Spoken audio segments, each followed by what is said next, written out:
नमस्कार दोस्तों, scary files में आशीष के साथ आप सभी लोगों का फिर से स्वागत है एक और खौफनाक और दिल को दहला देने वाले एपिसोड में। दोस्तों, ये जो कहानी या फिर ये जो घटना मैं आप लोगों के साथ प्रस्तुत करने जा रहा हूँ, ये बिल्कुल सच्ची कहानी, सच्ची घटना है जो कि गुजरात में रहने वाली खुशी की बहन किंजल के साथ घटी थी। जी हाँ दोस्तों, वहाँ पर उसकी बहन के साथ कुछ ऐसा हुआ था कि जिसका हम अनुमान नहीं लगा सकते। तो दोस्तों, ये थी कहानी की मेन विजिट। अब कहानी को असलियत में बातों बातों में शुरू करते हैं। नमस्कार दोस्तों, मेरा नाम है आशीष कुमार और ये कहानी गुजरात की है दोस्तों, जहाँ पर खुशी, उसकी बहन किंजल और अपने माता पिता और एक उनका बड़ा भाई था, ये पांचों अपनी फैमिली में अच्छे से रहते थे। जो खुशी है उसकी पढ़ाई चल रही थी और जो उसका बड़ा भाई था वो अपनी जॉब कर रहा था, और जो किंजल थी उसकी पढ़ाई पूरी हो चुकी थी। उसके लिए मतलब कि यानी घर वाले रिश्ता ढूंढ रहे थे कि किंजल की शादी करा दी जाए। तो ऐसा सब कुछ चल रहा था और धीरे धीरे समय भी बीतता जा रहा था। किंजल के मतलब 2 से 3 साल गुजर चुके थे। तभी घर वालों ने सोचा कि अब किंजल की शादी करानी पड़ेगी। तो दोस्तों, समय शादी का करीब आता है और मुहूर्त भी अच्छा निकल जाता है और एक अच्छा लड़का भी मिल जाता है जो मुंबई में जॉब कर रहा था। कोई सेल्समैन की जॉब कर रहा था जो काफ़ी अच्छी जॉब थी और उस लड़के की काफ़ी अच्छी सैलरी थी और वो मुंबई में रह रहा था दोस्तों अपनी फैमिली के साथ। तो दोस्तों, धीरे धीरे शादी का मुहूर्त आता है और उन दोनों की शादी कर दी जाती है। जो किंजल होती है उसकी शादी अच्छे से हो जाती है और उसकी जो फैमिली में थे सभी लोग अच्छे से रहते थे और उसके फैमिली शादी के बाद भी अच्छी चल रही थी। जब किंजल मतलब अपने दूसरे घर जाती है यानी ससुराल जाती है, मुंबई में उस लड़के के साथ घर रहती है, कम से कम 3-4 महीने तक तो सब कुछ सही चलता है। वहाँ पर जो भी हो रहा था अच्छे से हो रहा था। जो किंजल थी दोस्तों, छवि से अच्छे से बात कर रही थी, यानी सास ससुर से, जेठानी जी से, और जो उनके हस्बैंड से उनसे भी अच्छा व्यवहार कर रही थी। करीबन 3 से 4 महीना गुजर जाता है और सब कुछ अच्छा ही चल रहा था। तभी किंजल सोचती है कि मुझे अपने घर वापस चलना चाहिए, जो कि गुजरात में रह रहे थे।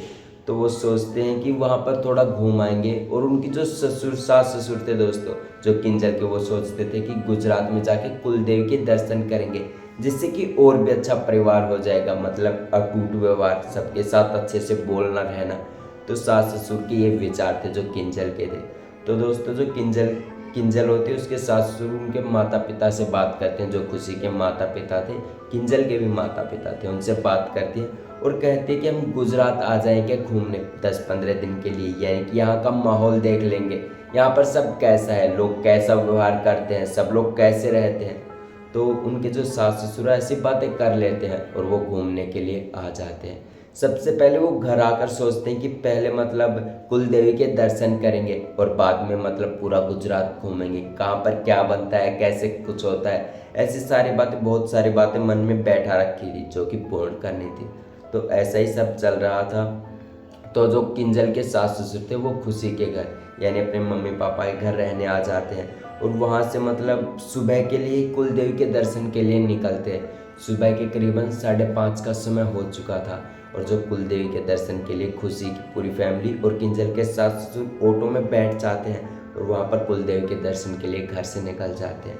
और दोस्तों, वो 5:30-6 बजे के करीब घर से निकलते हैं और रास्ते में चलते जाते हैं। सुनसान सी सड़क थी, यानी कि बहुत ही कम साधन चल रहे थे, 5 से 6-7, यानी कि हर 15 मिनट में एक बाइक जाना, एक गाड़ी जाना, ऐसा माहौल चल रहा था। सुबह के टाइम वो सुनसान सी सड़क थी और धीरे धीरे वो चल रहे थे। तभी वहाँ पर रास्ते में एक गाँव आता है जहाँ पर करीबन 2 या 5-7 घर, ऐसे ही कुछ घर थे और उस वहाँ पर एक औरत खड़ी हुई थी। किंजल उस औरत को देखती है और जो औरत वहाँ पर खड़ी थी उसके सभी कपड़े फटे हुए थे, वो बिल्कुल भी मतलब जो कीचड़ लगा हुआ था मुंह पर, अजीब सी लग रही थी। वो सिर्फ किंजल को ही दिखाई देती है और किंजल उसको देखती है, हंसती है देखो कैसी औरत है, कैसे खड़ी है। किंजल ऐसा व्यवहार करती है और आगे ऑटो में चले जाते हैं। और जो सास ससुर थे दोस्तों किंजल के और मम्मी पापा, उनको भी ये नहीं दिखती। जो भी था सब कुछ नॉर्मल ही लग रहा था, लेकिन किंजल को ही केवल वो दिखी थी। और धीरे धीरे आगे चले जाते हैं। सबसे पहले वो कुल देवी के दर्शन करते हैं और सब कुछ अच्छे से करते हैं, फिर वापस आ जाते हैं घर। कुल देवी के दर्शन करने के बाद गुजरात में काफ़ी घूमते हैं, काफ़ी कुछ खाते हैं, इधर उधर घूमने जाते हैं और सब कुछ अच्छा चल ही रहा होता है। तभी किंजल अपनी मम्मी पापा से मिलती है। धीरे धीरे दोस्तों करीबन 8 से 9 दिन बीत जाते हैं और 10वें दिन किंजल अपने घर चली जाती है, यानी कि मुंबई वापस चली जाती है जहाँ पर उसकी शादी की गई थी। वहाँ पर अच्छे से रहती है, करीबन 5 से 6 ही दिन वहाँ पर गुजरते हैं। तभी किंजल को अजीब सा लगने लगता है, यानी कि घर में किसी से उसकी बनती नहीं थी। वो सास ससुर से छोटी छोटी बातों पर झगड़ा करने लगी थी, जो जेठानी से उनसे भी झगड़ा करने लगी थी, और जो उनका पति था जिनका नाम सुरेश था उनसे भी अच्छे से बात नहीं कर रही थी। उन्हें भी मतलब हर छोटी छोटी बातों पर डांटना, हाथ उठाना, मतलब स्वभाव था जो भी किंजल का बदलता जा रहा था। ये देखकर उनकी जो सास थी उन्होंने सोचा कि घर बताना जरूरी है, क्योंकि ये पहले तो सब कुछ सही था। इस ससुर के मन में ऐसे, सास ससुर के मन में ऐसे विचार आते हैं, लेकिन वो सोचते हैं कि ऐसे करने से वहाँ पर घर में भी ज़्यादा सोचेंगे, ज़्यादा प्रॉब्लम हो सकती है, तो वो इस बात को इग्नोर कर देते हैं। कम से कम 5 से 6 दिन गुजर जाते हैं, लेकिन जो किंजल थी उसका व्यवहार बिल्कुल भी ठीक नहीं होता। वो ज़्यादा से ज़्यादा मतलब बोलचाल, यहाँ तक की नौबत आ गई थी कि वो जो ससुर थे उनके सास थी उन पर हाथ उठाने तक की नौबत आ गई थी। ये देखकर जो उनके हस्बैंड थे यानी पति थे, उन्होंने हाथ उठाने का फैसला कर लिया था किंजल पर। वो एक थप्पड़ मार भी देते हैं।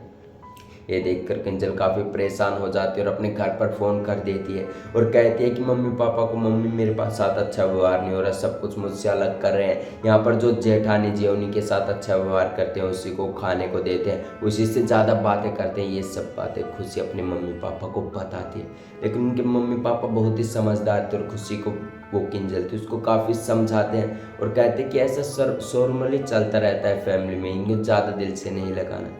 तो किंजल जो होती है उन बातों को ज़्यादा ध्यान नहीं देती, लेकिन धीरे धीरे झगड़ा बढ़ता ही जाता है। तभी जो किंजल के माता पिता थे वहाँ पर आ जाते हैं। सबसे पहले वहाँ पर खुशी आती है जो कि उसकी छोटी बहन थी, और उसका भाई भी आ जाता है। वहाँ पर माहौल देखते हैं कि यहाँ ऐसा हो क्या रहा है और ऐसा क्यों हो रहा है। वो खुशी किंजल से बात करती है। खुशी है जो भी 5 से 6 दिन वहाँ पर रहती है और किंजल से कहती है कि यहाँ पर भगवान की मूर्ति क्यों नहीं है, यहाँ पर पूजा पाठ क्यों नहीं करते। तभी किंजल कहती है कि यहाँ से शुरू से ही नहीं हो रही, यहाँ से करीबन जब से मैं यहाँ आई हूँ कोई पूजा पाठ नहीं होती, सब कुछ वैसे ही चलता है, ना ही कोई किसी का कहा मानता। मतलब किंजल खुशी से बात तो कर रही थी लेकिन मन से बहुत दुखी थी। मतलब कि वो ऐसा विचार कर रही थी कि खुशी कैसे न कैसे यहाँ से चले जाए और मेरे साथ के झगड़ा करो। ये देखकर मतलब खुशी के 5-6 दिन बीत जाते हैं, वो घर चले जाते हैं और घर वालों को बता देती है कि ऐसा कुछ नहीं है, बस नॉर्मली ऐसा झगड़ा होता रहता है। लेकिन दोस्तों जो किंजल थी उसकी आत्मा, मतलब जो भी पोजेस्ट हो चुकी थी किंजल, ऐसा सब कुछ हो रहा था, वहाँ पर काफ़ी झगड़ा बढ़ गया था। और एक बात तो उसने मतलब गैस को जला दिया था, गैस को लीक कर दिया और वहाँ पर खुद को जलाने लगी और कहने लगी कि अब मैं मरना चाहूँगी क्योंकि कोई भी मुझे इस घर में पसंद नहीं करता। ये देखकर काफ़ी लोग परेशान हो जाते हैं, जो सास ससुर से वो भी काफ़ी डर जाते हैं। और इस बात का खबर मतलब गुजरात में जल्दी पहुंच जाते हैं उसकी बहन के पास, खुशी के बड़े भाई, मामा, मम्मी पापा, सभी के पास ये खबर पहुंच जाती है। ये खबर सुनकर वो काफ़ी डर जाते हैं और वो जल्द से जल्द मुंबई आ जाते हैं। और वहाँ पर जो सास थी, जो किंजल की सास थी, उनको बताया था कि कोई यहाँ पर किंजल के अंदर कुछ हो भी गया, यहाँ पर कोई तांत्रिक है जो इन्हें ठीक कर देगा। ऐसी बातें सास ससुर को पता चल जाती है, कोई औरत बताती कि ऐसा हो सकता है। तो दोस्तों किंजल को एक तांत्रिक के पास ले जाया जाता है जो कि मतलब नॉर्मली तांत्रिक था, मतलब थोड़ी बहुत ज्ञात हो, थोड़ा बहुत जानता हो, ऐसे तांत्रिक के पास ले जाते हैं। और किंजल की पूरी फैमिली भी घर से आ चुकी थी। वो सभी तांत्रिक के पास जाते हैं और किंजल को दिखाते हैं।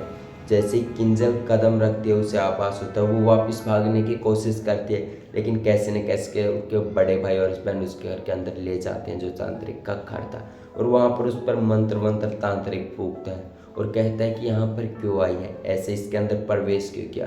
ऐसी थोड़ी मोड़ी बातें करते हैं जो पोजेस्ट हो चुकी थी। ये बात उनके घर वालों को भी पता चल चुकी थी। दोस्तों तांत्रिक इनसे बात करता है, उससे किंजल से बात करता है, जो उसके अंदर स्पिरिट से उससे बात करते हैं। तो वो जो स्पिरिट थी किंजल के अंदर वो सारी बातें बता देती है कि यहाँ पर ये लोग गुजरात में घूमने आए थे, एक गाँव पड़ता छोटा सा जहाँ पर मैं खड़ी थी, और ये देखकर मुझे हंसी थी, जो कि मेरा चेहरा काफ़ी ख़राब हो चुका था। ऐसा देखकर किंजल के बारे में सभी बताते हैं, स्पिरिट होते हैं, सब कुछ किंजल के बारे में बता देते हैं। तो वो तांत्रिक कहता है कि ये मेरे बस की बात नहीं है, इसे मैं ठीक नहीं कर सकता, ये मेरे हाथ में नहीं है। तो उनके जो तांत्रिक थे वो बताते हैं कि एक बड़े ज्ञानी तांत्रिक जो कि मतलब सिद्ध बाबा होते हैं, जिन्हें बहुत ही ज्ञानी सिद्धि होती है, बहुत ज़्यादा पता होता है, तो उनके पास ले जाइए। वो जो तांत्रिक होते हैं दोस्तों दूसरे सिद्ध बाबा का पता बता देते हैं और कैसे न कैसे करके उसकी पूरी फैमिली उस तांत्रिक के पास वहाँ पर ले जाती है। जो सिद्ध बाबा थे वहाँ पर ले जाते हैं और वहाँ पर किंजल को सब कुछ, जैसे ही किंजल उसके घर के अंदर प्रवेश करती है, सिद्धि बाबा का जो दरबार होता है छोटा सा, उसके अंदर जब किंजल प्रवेश करते तो वो एकदम घूमने लगती है, ज़ोर ज़ोर से घूमने लगती है और वहीं पर अपना सिर रेत में रगड़ने लगती है। जब तक उसका चेहरा किंजल का वैसा पहले जैसा नहीं हो गया जैसे उसने औरत देखी थी, तब तक वो ऐसे ही करती है और चेहरा उसका एकदम वैसा हो जाता है। तभी जो सिद्ध बाबा वहाँ पर आते हैं और कहते हैं कि ये इसे सज़ा मिली है जो कि इसने वहाँ पर देखा था, वहाँ पर इसे देखकर हंसी थी। ऐसा सिद्ध बाबा सब कुछ बता देते हैं और कुछ एक मुट्ठी चावल और पोटली में कुछ मंगवाते हैं और फिर पता नहीं कहीं पेड़ के नीचे जलाकर उन्हें लगाकर जला देते हैं, जो कि थोड़ी देर बाद में किंजल को होश में आ जाती है और सारी बातें सही हो जाती हैं और थोड़ी देर बाद किंजल सही हो जाती है। और दोस्तों कहानी ऐसी ही चलती है और किंजल को अब घर रहते रहते 3 साल हो चुके हैं। अब उसके 2 बच्चे भी हो चुके हैं, दोनों लड़के हैं जो कि अभी 3rd 4th क्लास में पढ़ रही है। दोस्तों ये थी जो आज की कहानी जो मैंने विजिट करी है। तो बताइए दोस्तों आपको ये कहानी कैसी लगी, कमेंट सेक्शन में कमेंट करके ज़रूर बताएं, क्योंकि आपका एक कमेंट मुझे कहानी सुनाने के लिए हौसला देता है। तब तक के लिए जय हिंद दोस्तों, मिलते हैं अगले शनिवार को फिर से।